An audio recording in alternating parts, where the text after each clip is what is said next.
Đã đến lúc phải gây chút áp lực cho anh ta rồi. Phương Tình nghĩ thông suốt, rồi chạy xuống buồng điện thoại dưới nhà gọi cho Lục Giang Đình. Giang Đình, sau khi anh đi, chiến hữu của anh đến tìm em. Anh ấy nói anh ấy họ Phù. Anh có biết anh ấy là ai không? Gì cơ? Sau khi mình đi, Phù Hoài Nghĩa đến tìm Phương Tình sao? Anh ấy nói gì? Anh ấy quên chuyện anh ở lại đây qua đêm rồi. Hình như anh ấy biết gì đó. Giang Đình, anh nói xem phải làm sao đây? Lục Giang Đình mặt trắng bệch. Phù Hoài Nghĩa biết rồi. Để một bí mật lớn thế này rơi vào tay Phù Hoài Nghĩa, phải làm sao đây? Anh sẽ qua ngay. Anh cúp máy rồi vội vàng tới trấn Trần Sơn. Vừa vào nhà đã thấy Phương Tình mắt đỏ hoe. Thần đâu rồi? Ở dưới nhà bác Lỗ, chơi với cháu bác ấy. Anh nói đi. Rốt cuộc chuyện gì đang xảy ra? Phương Tình kể lại chuyện sáng nay cho anh nghe. Lục Giang Đình nghe xong cũng thấy chuyện không đơn giản. Phù Hoài Nghĩa không vô duyên vô cớ tới thăm đâu. Phương Tình và Thần, đúng là lạ, sao lại vô duyên vô cớ mang bữa sáng tới cho họ được? Phù Hoài Nghĩa thấy anh từ đây đi ra, nên mới quyết định tới gặp Phương Tình. Chắc là để xác nhận gì đó. Phải làm sao đây? Nếu anh ấy lỡ miệng nói ra, thì anh với Dư Dao thật sự chẳng còn cơ hội nào nữa. Giang Đình, anh yên tâm. Em sẽ không nói ra đâu. Chuyện tối qua cứ coi như chưa từng xảy ra. Em sẽ không làm phiền anh. Em sẽ không tái hôn đâu. Ngay từ khoảnh khắc em cưới Kiến Quân, em chưa từng nghĩ sẽ ở bên người đàn ông thứ hai. Anh ấy đi rồi, em sẽ ở vậy vì anh ấy. Chỉ cần em không tái hôn, trợ cấp từ tổ chức sẽ vẫn được nhận. Em giữ phần trợ cấp đó, cộng với tiền em đi làm, đủ cho hai mẹ con em sống. Em thấy vậy là mãn nguyện lắm rồi. Lục Giang Đình nghe mà thấy xúc động. Ban đầu anh còn trách cô ấy, cũng hơi bực mình. Tối qua Phương Tình cứ khuyên anh uống rượu. Uống say rồi anh chẳng nhớ gì nữa. Tới khi tỉnh lại, thấy mình trống trơn nằm cùng Phương Tình.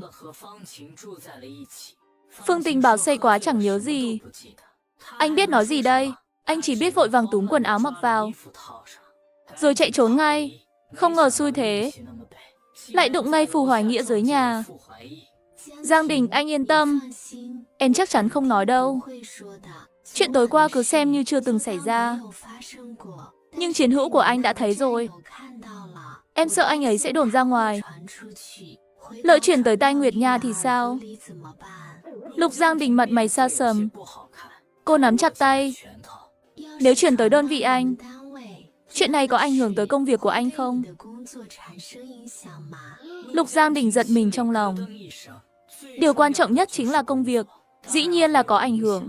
Bây giờ mà lằng nhằng chuyện nam nữ, dù không bị xử nghiêm như mấy năm trước, nhưng với công việc như của anh, nếu bị phát hiện, cũng chẳng được nhẹ tay. Tối qua chúng ta chẳng có gì xảy ra đúng không? Đúng rồi, chẳng có gì hết. Đều say cả, thì làm được gì chứ? Không thể để Phù Hoài Nghĩa nói lung tung. Phù Hoài Nghĩa à? Anh phải đi tìm Phù Hoài Nghĩa. Lục Giang Đình chạy ra khỏi nhà Phương Tình, xuống buồng điện thoại dưới nhà, gọi cho bạn cùng phòng ở đội là Lưu An Quốc, hỏi xem có thấy Phù Hoài Nghĩa không. Lưu An Quốc bảo Phù Hoài Nghĩa đang nghỉ phép, đã mấy ngày không gặp anh ta. À đúng rồi, sáng nay anh ta nói có nhà gần đây. Cha anh ta đang ở nhà. Nhưng Lục Giang Đình chỉ biết Phù Hoài Nghĩa ở gần đây, chứ cụ thể là chỗ nào thì không rõ. Đói bụng chủ nhật, vậy anh sẽ canh ở đây. Thế nào anh ta cũng phải về. Điều Lục Giang Đình không biết là hôm nay Phù Hoài Nghĩa định tự mình đi đón chị họ về.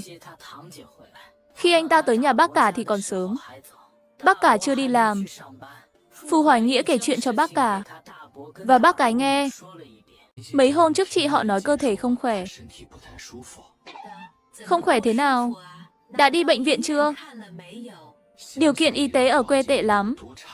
Hàng chục, hàng trăm làng mới có một bệnh viện còn tồi nữa. Chưa nói tới điều kiện kém. Sinh con còn khó xếp hàng.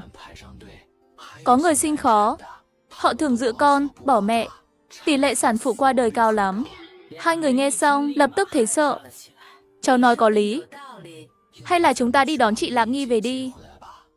Tiểu Mộc, con rảnh không? Đi cùng bác nhé. Rảnh ạ, mấy hôm nay con đang nghỉ phép. Ngay hôm đó, Phù Hoài Nghĩa và bác gái Trương Phương Phương mua vé máy bay bay đi. Tới làng của Phan Hồng thì trời đã tối. Gia đình Phan Hồng đang quây quần ăn tối. Ngẩn người nhìn, hai người lạ đứng ở cửa. Chị Xui, sao chị lại tới? Chị Xui, em gái tôi đâu? Em gái không khỏe, đang nằm nghỉ trong phòng. Thế à, chị chưa ăn tối. Không phải em ấy không muốn ra. Tôi bảo Phan Hồng mang cơm vào cho em ấy rồi. Đang ăn đấy. Nghe vậy, Trương Phương Phương mới yên tâm. Chị Xui, hai người chưa ăn tối đúng không? Khéo quá nhỉ. Ngồi xuống ăn luôn đi. Chị Xui, chị múc cho cháu lớn một bát là được. Tôi vào thăm em gái chút. Vậy chị cứ đi xem đi. Lát ra ăn sau nhé. Ba, sao ba lại tới? Không khỏe thì cứ nằm nghỉ đi. Ba chỉ muốn qua thăm con thôi. Con chẳng thấy khó chịu gì cả. Đều tại bác sĩ. Cứ bảo có dấu hiệu sảy thai. Bắt con nghỉ ngơi ở nhà cho tốt. Tốt nhất là nằm nghỉ trên giường. Một ngạt muốn chết luôn. Nghe bác sĩ là đúng nhất. Con dâu, con cứ nằm nghỉ cho khỏe nhé. Đây, uống canh gà này đi. Ôi, phiền quá. Ngày nào cũng ăn mấy thứ này. Chán ngấy luôn rồi. Không ăn đâu, mang đi đi. Cái này không thể không ăn được. Tương nghỉ, đây là gà ta nuôi ở quê đấy. Bổ lắm luôn. Cũng nhờ con tới mới có mà ăn. Bình thường chỉ dịp lễ mới được ăn thôi. Ôi mẹ ơi, con biết là đồ tốt mà. Nhưng đồ tốt tới đâu ăn mãi cũng ngán lắm. Mang đi, con không ăn đâu. Mẹ con tới rồi. Con nói chuyện với mẹ chút. Vương Thị thấy cô không ăn, vội vàng nhận lấy. Đây là canh gà đấy. Bổ thế này không thể lãng phí được. Nói rồi bà tự mình uống ưng ực. Chị Xui, sao chị lại ăn đồ em gái ăn rồi thế? Không sao, miệng em gái sạch sẽ lắm. Tôi không ngại đâu. Đây là chuyện ngại hay không sao nổi. Chẳng lẽ không thấy kỳ sao? Tương Hổ, anh ra ngoài với mẹ chút đi. Để tôi nói chuyện với mẹ. Vậy chúng tôi không làm phiền nữa. Em gái à, con bớt nói vài câu đi. Mẹ con chưa ăn tối đâu đấy. Mẹ chưa ăn tối sao? Không sao, tôi ngồi xe mệt, chóng mặt lắm. Chẳng có chút khẩu vị nào. Tôi nghỉ một lát. Lát nữa ăn sau. Vậy cũng được. Sao mẹ lại qua đột ngột thế? Thì qua thăm con chút thôi mà. Còn sao nổi nữa? Chỉ là qua thăm chút thôi mà. Chứ sao nữa, gì gần đây được nghỉ. Anh ấy rảnh rỗi, nên mẹ bảo anh ấy đi cùng luôn. Chứ đợi anh ấy đi làm rồi. Mẹ đi một mình cũng bất tiện. Dì cũng tới sao? Đang ăn tối ngoài kia kìa. Vương Thị và Tương Hổ đứng ngoài lén nghe một lúc. Trong lòng nhẹ nhõm hẳn. Người đàn ông này chỉ tới để giúp chăm sóc con thôi. Nhưng tới bữa tối, người phụ nữ lại cho anh ta uống rượu có thuốc mê. Khi cả hai tỉnh lại, người đàn ông phát hiện hai người đã làm chuyện không nên. Phương Tình, chuyện gì thế này? Em cũng không biết nữa. Tối qua em say quá. Nghe Phương Tình nói vậy, Lục Giang Đình chẳng biết nói gì. Vội vàng sửa soạn quần áo, định về đội. Nhưng vừa ra cửa đã đụng Phù Hoài Nghĩa. Hôm nay chủ nhật, Lục Giang Đình không đi làm. Nhưng sáng sớm đã chạy ra từ khu nhà Phương Tình. Thú vị thật, Giang Đình này đáng nghi lắm.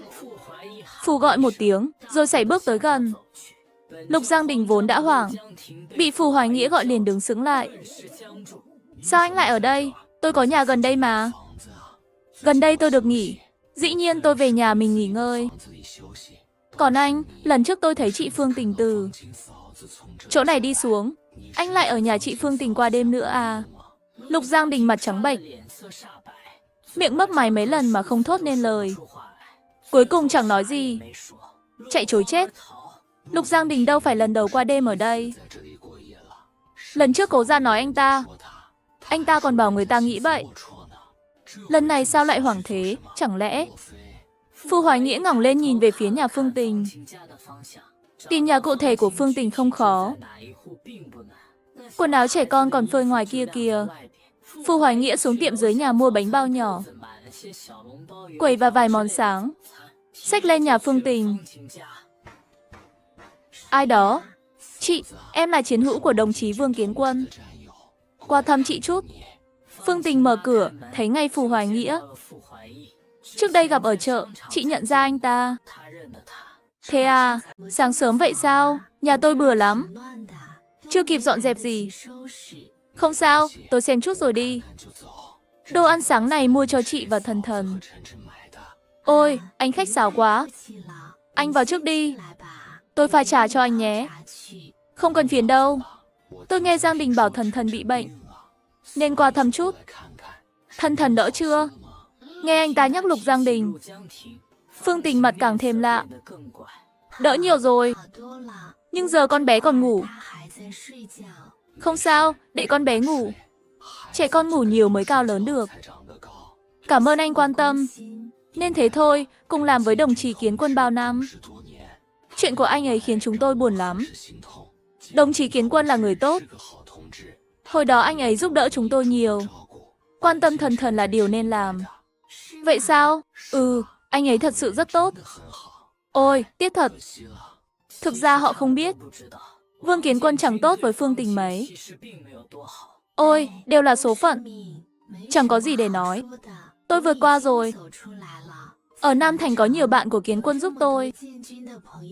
Tôi thật sự rất biết ơn. Chúng tôi sao bằng Giang Đình được. Giang Đình bảo Thần Thần bệnh làm anh ấy lo chết đi được. Tối qua không về đội. Ở đây thức đêm chăm Thần Thần sao? Phương Tình má đỏ ửng, ánh mắt lảng tránh. Ừ, đúng vậy, anh ấy lo cho Thần Thần lắm. Nhất quyết đòi ở lại. Phù Hoài Nghĩa quan sát căn nhà nhỏ này. Chẳng biết họ ở kiểu gì. Giang Đình thức trắng đêm sao? Có ngủ mà. Vừa thốt ra, cô chợt nhận ra phòng này chỉ có một giường. Anh ấy ghép mấy cái ghế lại, ngủ tạm vậy. Phù Hoài Nghĩa hiểu ra, không hỏi thêm, nói vài câu rồi rời đi. Giang Đình vừa đi khỏi, sao anh ta lại tới ngay? Chẳng lẽ anh ta phát hiện gì rồi? Phương Tình đầu óc xoay mòng mòng, đột nhiên nghĩ ra gì đó. Trong lòng bứt rứt, mình không nên giấu, phải để người ta biết mới được. Anh ấy có yêu mình hay không chẳng sao, chỉ cần áp lực bắt anh ấy cưới mình là đủ. Chuyện cần làm đã làm xong rồi.